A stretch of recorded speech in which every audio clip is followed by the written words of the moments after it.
Bien, hermanos, nosotros estamos en estos días, en estos meses, tratando de traer mensajes sobre qué es la iglesia, por qué la iglesia, cuáles son los compromisos que tenemos con la iglesia, cuáles son nuestras doctrinas como bautistas. Y esperamos seguir con estos temas porque son muy importantes. Al comienzo de esta serie de sermones, nosotros veíamos que tenemos que tener una identidad como cristianos, ¿verdad? Si a mí alguien me dice o le doy testimonio de que soy cristiano y me dice, ¿y usted cuál es eso?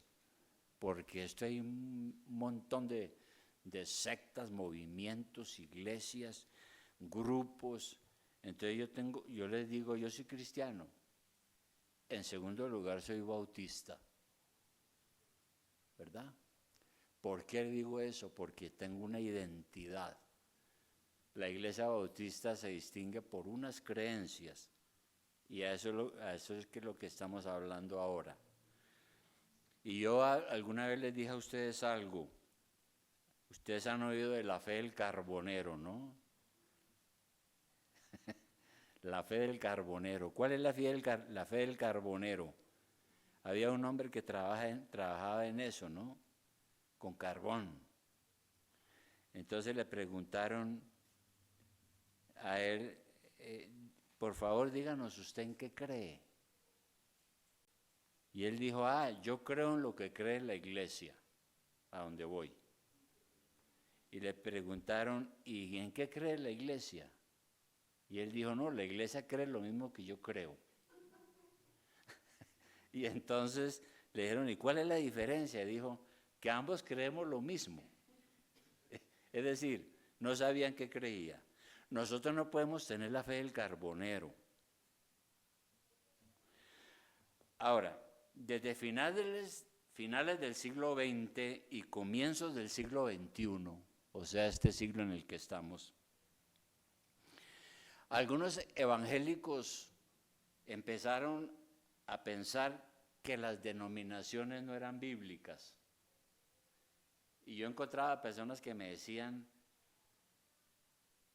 ¿dónde dice la Biblia? ¿Dónde la Biblia habla de denominaciones? ¿Dónde está eso? Eso no está en la Biblia. Que yo soy bautista, que yo soy presbiteriano, que yo soy por aquí, que yo soy por allá. Y entonces dicen, nuestro Señor no vino a fundar denominaciones. Y fue creciendo entre los evangélicos un sentido de antidenominacionismo. Pero eso es una cosa exagerada, porque las denominaciones nunca dejarán de existir. ¿Sabe por qué? Porque es que las denominaciones surgieron por diferencias doctrinales precisamente. Y las comunidades adoptaron cada una ciertas doctrinas, tradiciones, hábitos, creencias con las cuales se identificaban. Y nosotros como bautistas, es una denominación histórica, tenemos unas creencias con las cuales nos identificamos. Y eso es muy serio, ¿no? A veces una iglesia dice, yo soy esto, y ya más o menos uno sabe de qué se trata. Pero a mí me gusta decir soy bautista para que no me confundan ni con testigos de Jehová, ni con mormones, ni con otras denominaciones, ¿verdad? Resulta que ha surgido una cantidad de grupos y movimientos hoy en día que no tienen denominación. Entonces uno puede visitar un grupo de esos, bueno, tienen el pastor y tal, pero ustedes, ¿qué son? No, nosotros somos, le ponen cualquier nombre. Yo he conocido nombres muy raros, ¿no?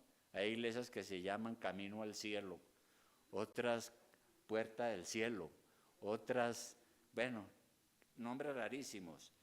y son grupos que si usted le pregunta de pronto a la gente que está ahí, cuénteme una cosa, ¿en qué creen ustedes? No, en la Biblia. Bueno, pues en la Biblia cree todo el mundo. Los testigos de Jehová creen en la Biblia, los mormones creen en la Biblia, los sabatistas creen en la Biblia. Pues uno no puede decir yo creo en la Biblia, hay que saber en qué cree de la Biblia. Eso es el punto. Y eso es muy importante porque eso hace que uno tenga una identidad denominacional. Hay gente que no tiene una identidad. Y eso es muy grave. Porque hoy en día, como les decía antes, la gente está muy escéptica, la gente es atea. La gente dice, ¿para qué iglesias? Esas iglesias no sirven.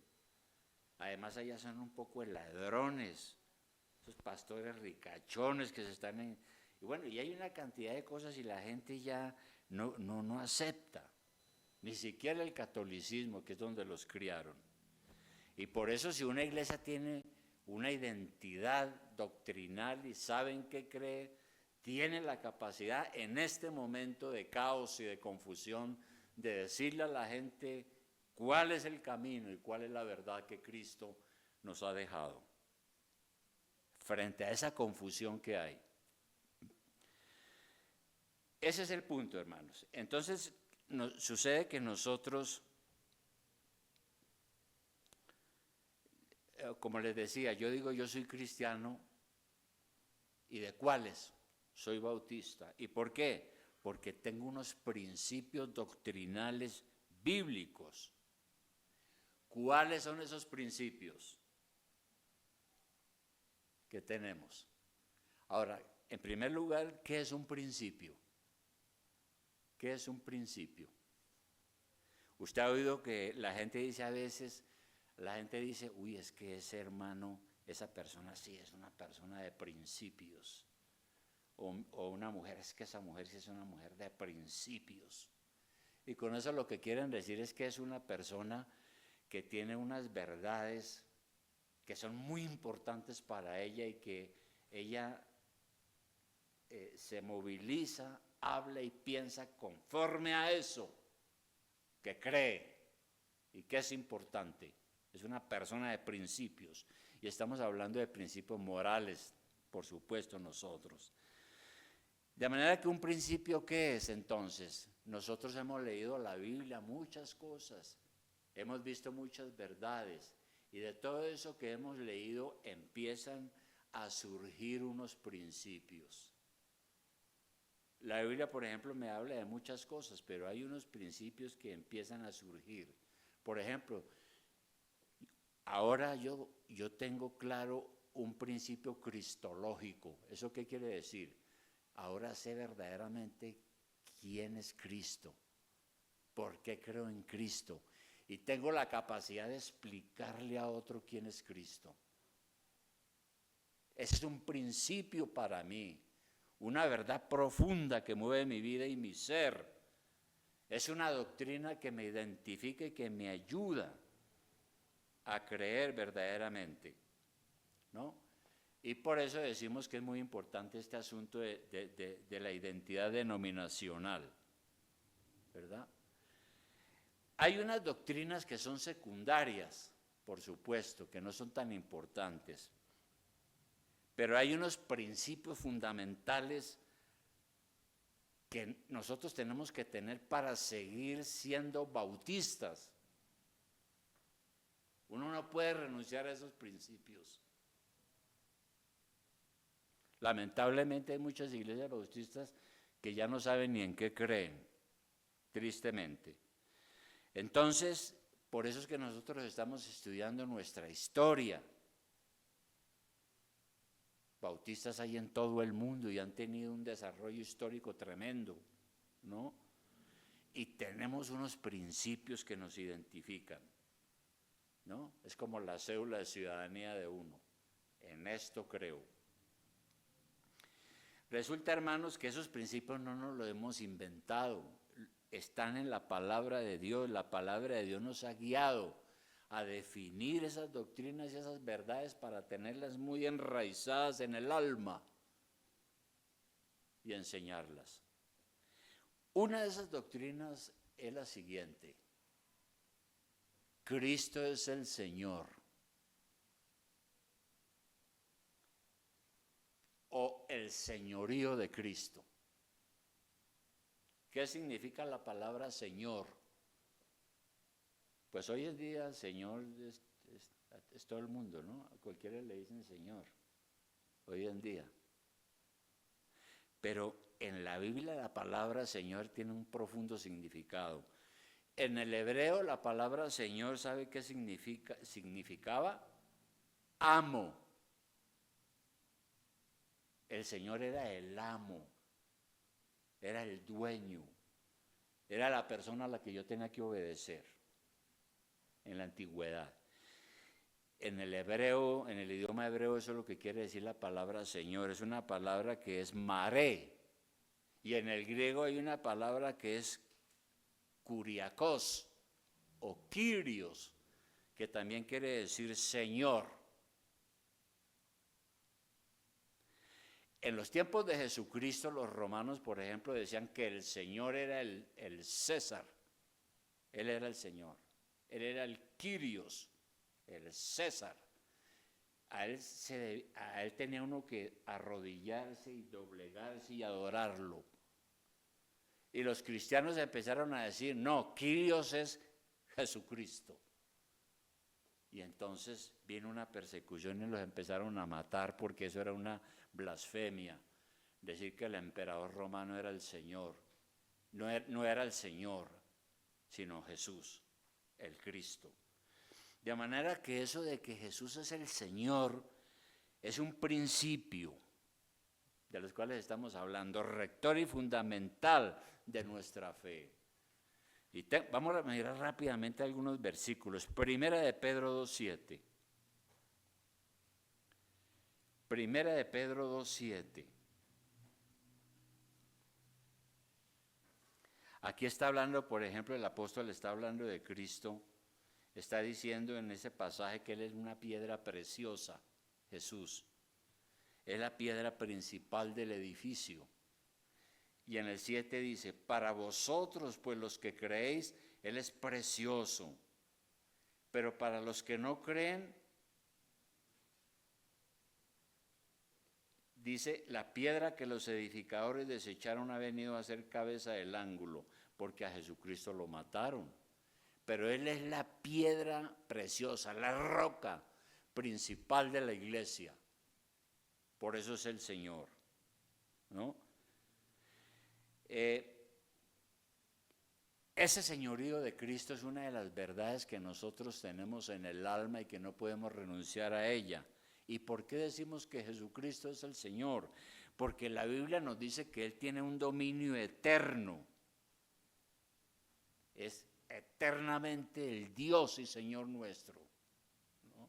En los evangelios, por ejemplo, hablando de Cristo, allí dice que Cristo tiene, a través de los evangelios encontramos a Jesús actuando y vemos que Él tiene pleno dominio y autoridad sobre toda la naturaleza, sobre los animales, sobre los espíritus, sobre las fuerzas de la naturaleza, sobre el viento. El Señor tiene pleno poder y dominio sobre todas las cosas, sobre las religiones también. Él es el Señor. Entonces la autoridad de Cristo como Señor no tiene cuestionamiento en el Nuevo Testamento. Vamos a mirar, por ejemplo, Colosenses 1:18. Colosenses 1:18.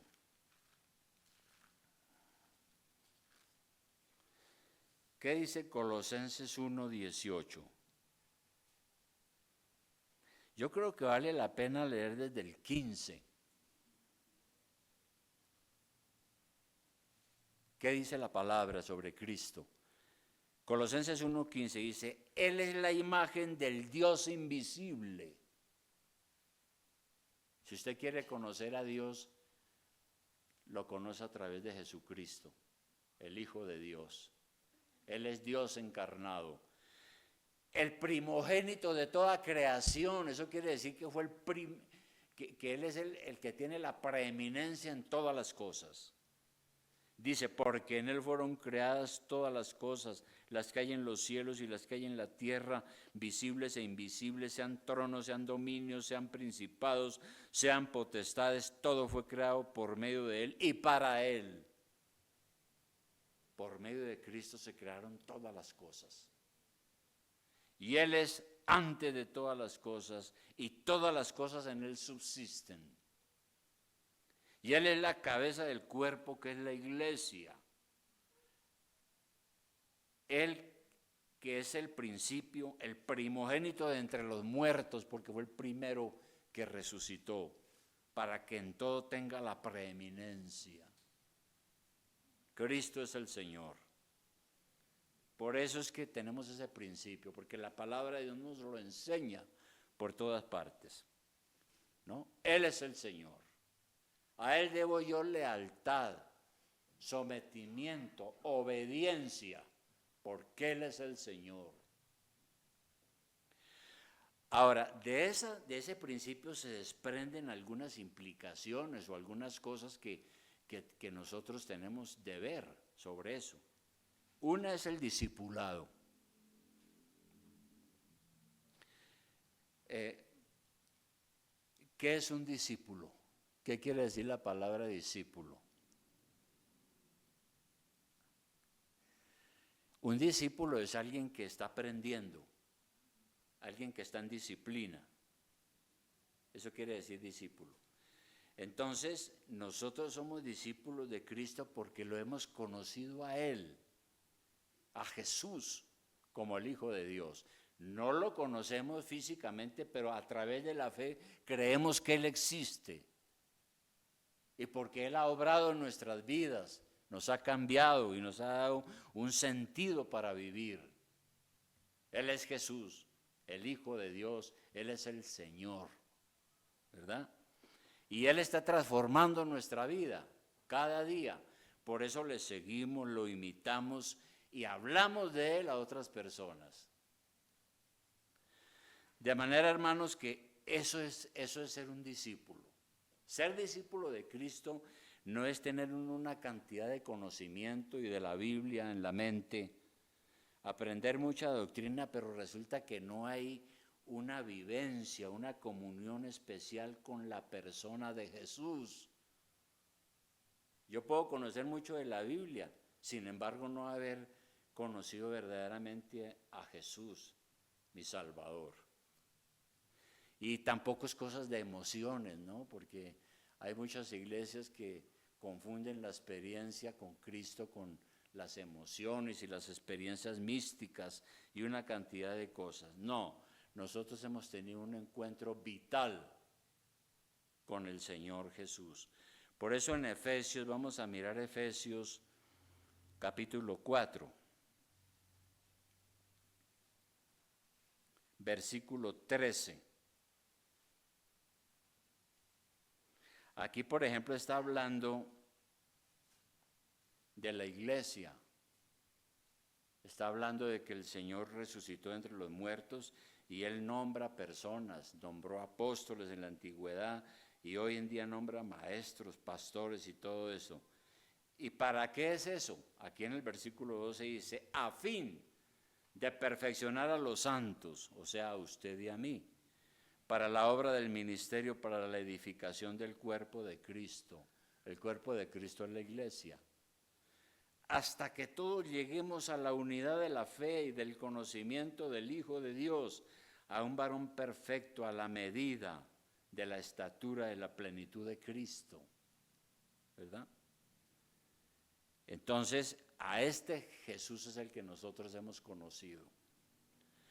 Por eso decimos que Jesucristo es nuestro Señor. ¿Y eso qué significa? Entonces, finalmente, que Él es el que gobierna nuestra vida. Yo soy un discípulo porque Él es el que gobierna mi vida. Él es mi maestro, mi Señor. Si alguien anda por ahí diciendo que es cristiano, pero no es un discípulo de Cristo, no está en obediencia bajo las enseñanzas de Él, es falso. es falso. Eso hay que tenerlo muy claro.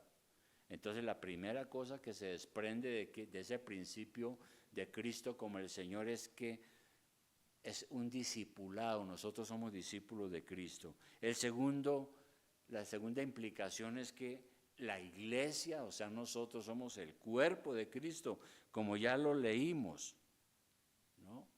Ahora, hoy en día hay miles y miles de iglesias. Hay iglesias pequeñas, medianas, inmensas. Hay iglesias, mega iglesias, emporios religiosos, deslumbrantes y hacen muchas cosas. Pero si esas iglesias no están bajo el señorío de Cristo, no son verdaderas iglesias. No son verdaderas iglesias. Y por eso hoy en día uno encuentra a veces a la gente diciendo, uno le pregunta, ¿usted a dónde va? Yo voy a la iglesia de fulano. Y le pregunta a uno a otro, ¿y usted a qué iglesia va? Yo voy a la iglesia de sutano. Y a otro le preguntamos, ¿y usted a dónde va? Yo voy a la iglesia de mengano. ¿De dónde sacaron eso? La iglesia no es de ningún hombre, la iglesia es del Señor, porque Él es el Señor, ¿no? Y si una iglesia no tiene a Cristo como el Señor de la iglesia, como la cabeza y el jefe de la iglesia, pues no es una iglesia entonces. Es la iglesia de un hombre que fundó una empresa y que habla de religión, pero no es del Señor. Los bautistas no debemos de perder de vista eso. La cabeza de la iglesia es y será siempre Cristo el Señor. Y Él es el que nos gobierna aquí, a quien obedecemos y a quien seguimos, y el que nos dice cómo debemos vivir y organizarnos como iglesia. Y por eso nosotros decimos que la fe nuestra es una fe cristocéntrica, es decir, está centrada en Cristo, todo absolutamente. Y nosotros somos una iglesia, pues decimos que congregacionalista, ¿no? O sea, es una iglesia con un gobierno democrático. Aquí todos nosotros participamos en la toma de las decisiones y todo eso. Pero aquí, antes de preguntar qué es lo que quiere la mayoría en la iglesia, antes de preguntar esto tenemos que preguntarnos qué es lo que quiere nuestro Rey. ¿Qué es lo que quiere el Señor de nosotros? Y después de que entendamos eso, entonces nos unimos en la mayoría para la toma de nuestras decisiones. Y eso quiere decir entonces pues que toda iglesia bautista está gobernada por Jesús. Como dice aquí en Efesios 4:15, donde estamos en la Biblia. Dice que nosotros seguimos la verdad, sino que siguiendo la verdad en amor, crezcamos en todo en aquel que es la cabeza. Esto es Cristo. Él es la cabeza, de quien todo el cuerpo, bien concertado y unido entre sí por todas las coyunturas que se ayudan mutuamente, según la actividad propia de cada miembro, recibe su crecimiento para ir edificándose en amor. Eso es. Entonces vamos con dos implicaciones. El discipulado, somos discípulos de Cristo, la iglesia es el cuerpo de Cristo, pero también nosotros tenemos una ética cristiana, ¿no? ¿Qué es la ética? ¿Qué es ética? ¿Qué es moral? ¿Qué es la moral? La moral es, pues, es las normas que nos dicen lo que es bueno y lo que es malo, ¿verdad? Eso es la moral. ¿Y la ética qué hace? La ética estudia la moral. Es la ciencia de la moral. En nuestro caso es el estudio de la moral cristiana. El buen comportamiento de los cristianos bautistas no es el resultado de la aceptación de un conjunto de reglas y normas, de prohibiciones y mandatos. Algunos creen que eso es una iglesia, ¿no? Y que aquí tenemos es esto sí, esto no, prohibido, aceptado, prohibido, aceptado. No, aquí nosotros no funcionamos solamente con simplemente una cantidad de reglas y prohibiciones. No, nosotros actuamos y nos comportamos bien según la palabra porque estamos sometidos a Jesucristo. Estamos sometidos a la voluntad del Señor. No nos portamos bien porque nos toca, sino que nos portamos bien porque amamos al Señor y queremos agradarle. Si aquí hay alguien que se siente obligado a hacer cosas, ¿no? Pues no está entendiendo todavía lo que es el cristianismo. Aquí nosotros estamos de buena voluntad, no estamos obligados. Hacemos las cosas para el bien de la iglesia porque amamos al Señor. Trato de obedecer la palabra porque amo al Señor. Él es mi Salvador, es mi Señor y quiero agradarle. Es por eso. En Juan 14:15, ¿qué dice? Juan 14:15. Juan 14:15. El Señor dice algo allí.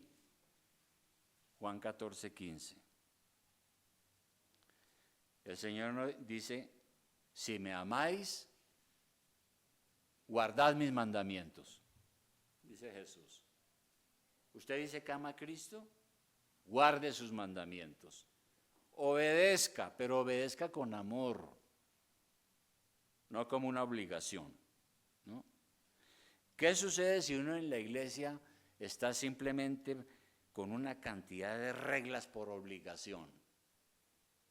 Pues eso se llama legalismo. Así eran los fariseos, ¿no? Los fariseos cumplían reglas estrictas, cumplidores del deber, todo estricto, eran estrictos, pero no amaban a Dios ni tenían un corazón para Dios. Eran hipócritas. Entonces nosotros nos portamos bien porque amamos al Señor, primeramente, ¿no? Y nosotros en esa práctica de la ética, es decir, de comportarnos bien conforme a la palabra, tenemos una regla importante en Mateo 7:12. Mateo 7:12.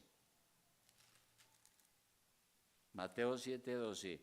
Ahí hay un mandamiento, algo que se conoce como la regla de oro. La regla de oro. ¿Cuál es esa regla de oro?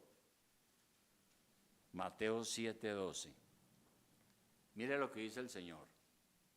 Dice, así que todas las cosas que queráis que los hombres hagan con vosotros, así también haced vosotros con ellos.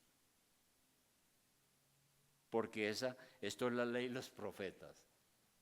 Entonces, ¿usted no quiere que le hagan algo que a usted le desagrada? Tampoco haga eso con los demás. ¿Usted quiere que sean así y así con usted? Usted también haga lo mismo con los demás. Esa es la regla de oro. Es ética cristiana. Es un principio ético, ¿verdad? Entonces, si nuestra conversión a Cristo es verdadera, vamos a procurar hacer el bien. No como una obligación, sino porque es que soy un discípulo de Cristo. No solamente dejamos de hacer lo malo, sino que procuramos hacer lo bueno.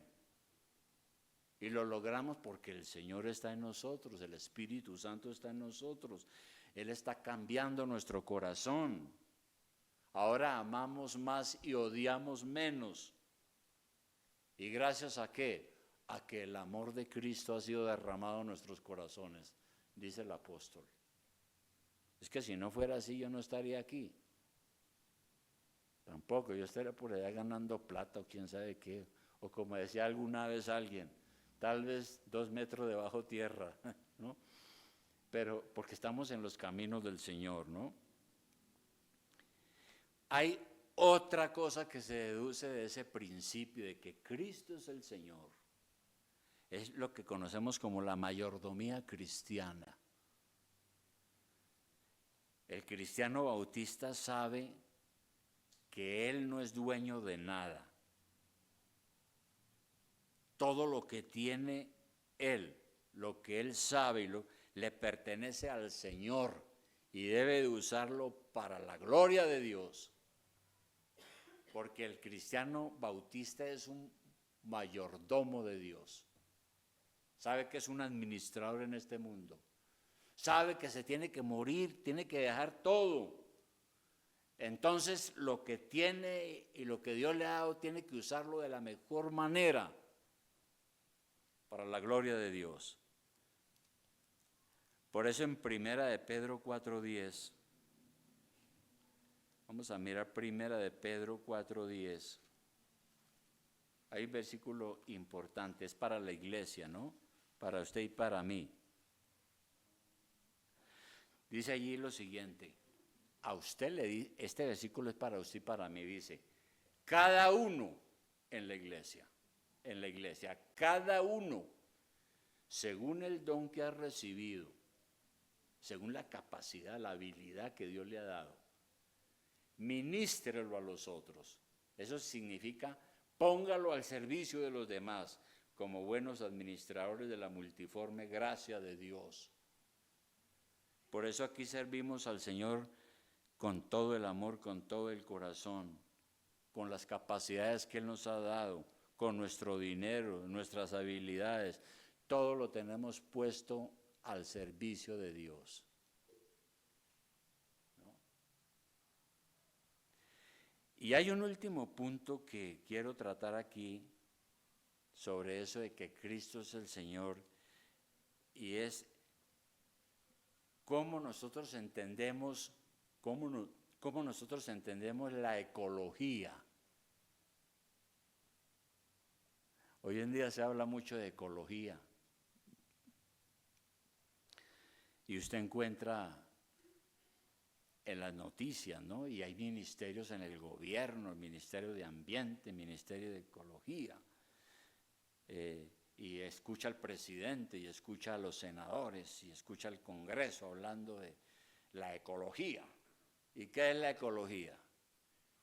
Es la manera como nosotros los seres humanos nos relacionamos con el medio ambiente, con la naturaleza, la manera como nosotros usamos los recursos naturales que Dios nos ha dado. Eso es ecología, ¿no?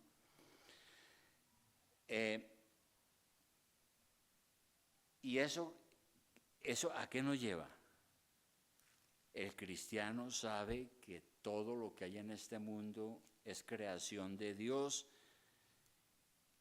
todo cuanto existe. Por ejemplo, en el Salmo 24:1,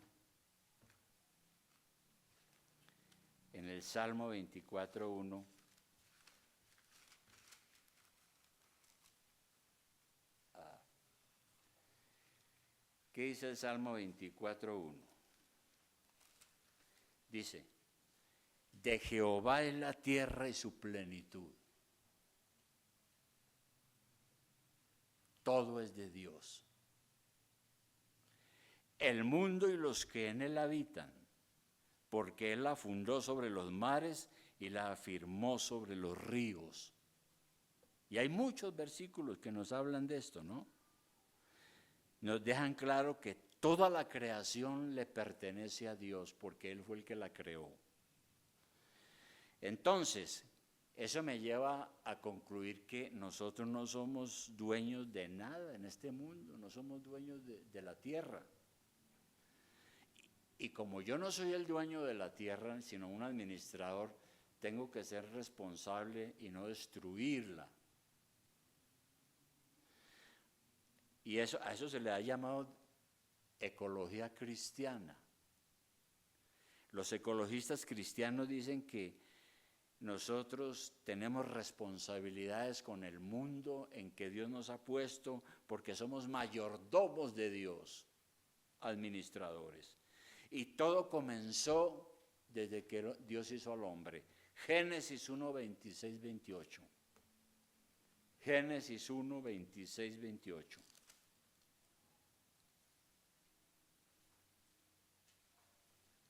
Vamos a mirar eso. Génesis 1, 26, 28.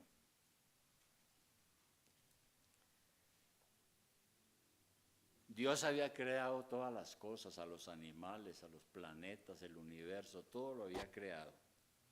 Pero todavía no había creado al hombre.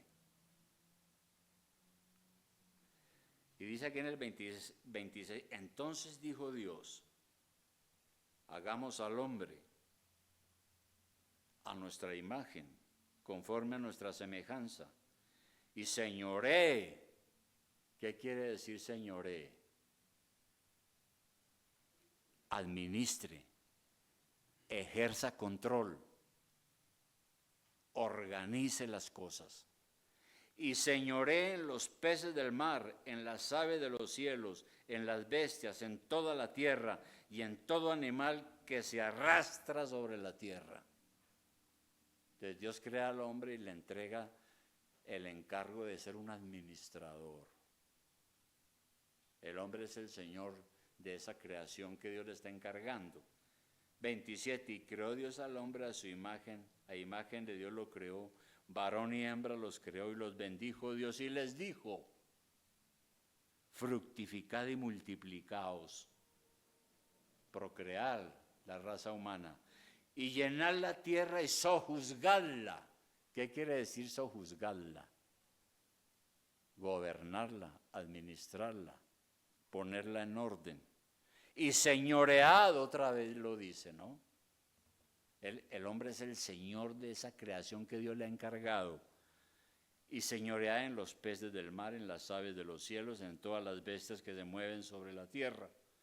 Y dijo Dios, he aquí que os he dado toda planta que da semilla, que está sobre la tierra, y todo árbol en que hay fruto y que da semilla, os serán para comer.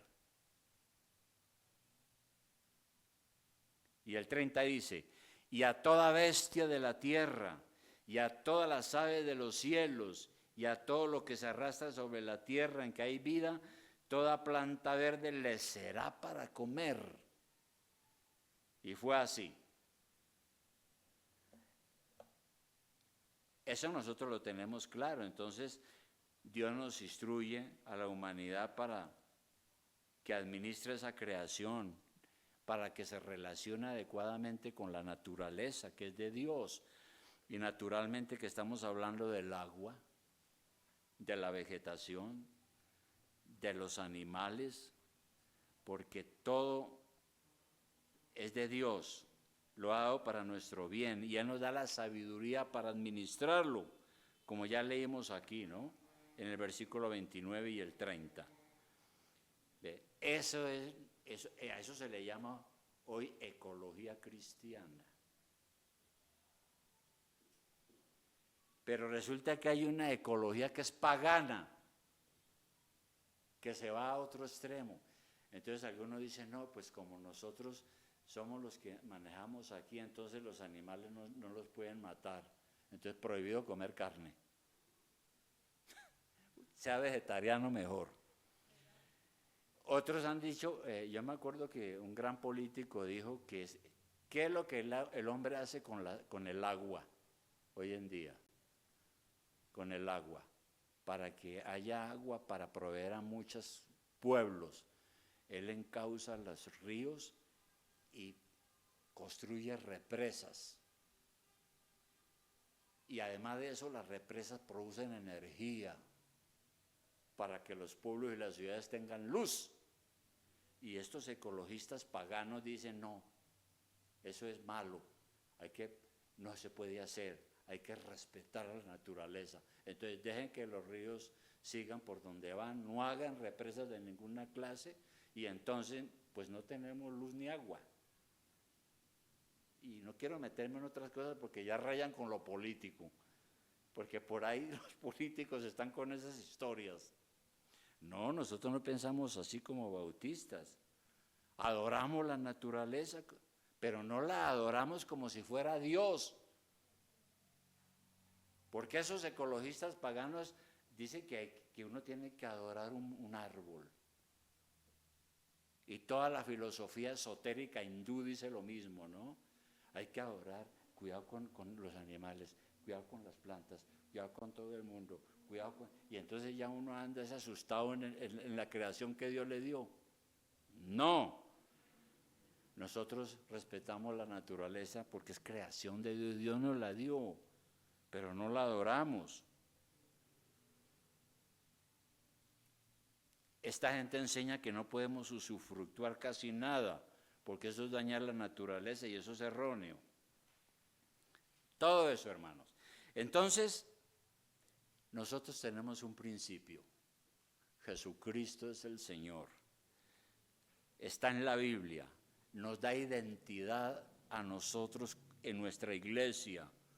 Tenemos que entender ese principio, enseñarlo, para que la gente entienda en qué creemos. Si alguien me pregunta en qué creemos, yo le hablo de todo esto.